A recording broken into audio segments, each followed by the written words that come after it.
Today I will be discussing the profound influence of religion on architecture in Spain and Portugal. This presentation will explore how religious beliefs have shaped the ornamentation and design of various buildings, both religious and non-religious. To understand the architectural influences, we first should look at the dominant religions in these regions, the first one being Roman Catholicism, which is a branch of Christianity. Followers believe in the Holy Trinity, the Father, the Son, and the Holy Spirit. They believe that God the Father is the one ultimate supreme being. He is in heaven and he is in charge of overseeing and directing all that occurs on earth. The second most practiced religion in Spain is Islam, which was introduced in the 7th century by the Prophet Muhammad. Islam emphasizes surrender to the will of Allah, the one true God. It is believed that Allah is the only God, the one who created, sustains, and repairs the world. The first piece of architecture I want to talk about is the Sagrada Familia in Barcelona, Spain. This basilica is filled with the vivid dreams of organic geometry created by the deeply spiritual Antoni Gaudi. This basilica is a great example of how Catholic belief is incorporated into the ornamentation of the building.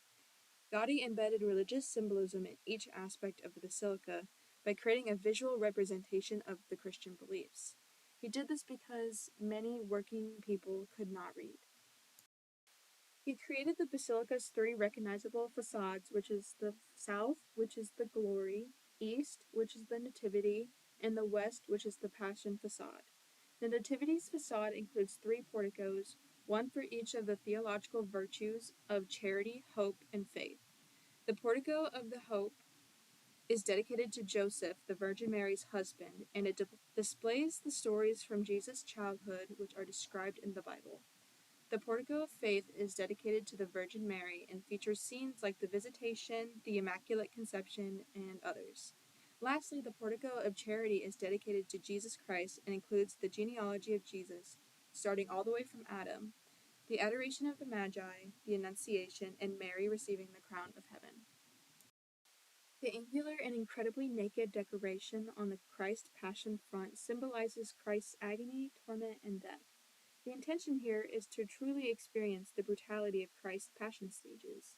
This facade includes biblical stories like the Last Supper, Judas's treachery, Christ's flagellation, the crucifixion, the deposition and lamentation, and the resurrection. The facade faces west, or the direction that the setting sun is. When the light first turns into a shadow, then a darkness, and then back into light, and this truly emphasizes the darkness and suffering that Jesus Christ went through for our sins.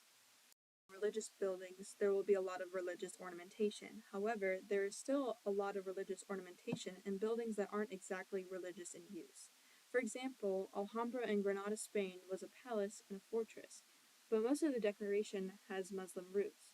Despite being in Western Europe, the Alhambra's architecture features classic Eastern Islamic elements. The basics of Islamic art include geometry, calligraphy, and arabesque, all of which can be seen in the Alhambra. All three of these basics have religion at its true core.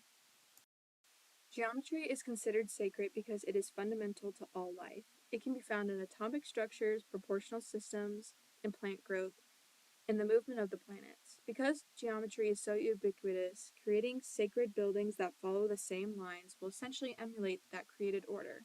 Islamic patterns represent the core doctrine, which can be translated as unity, making one, or union.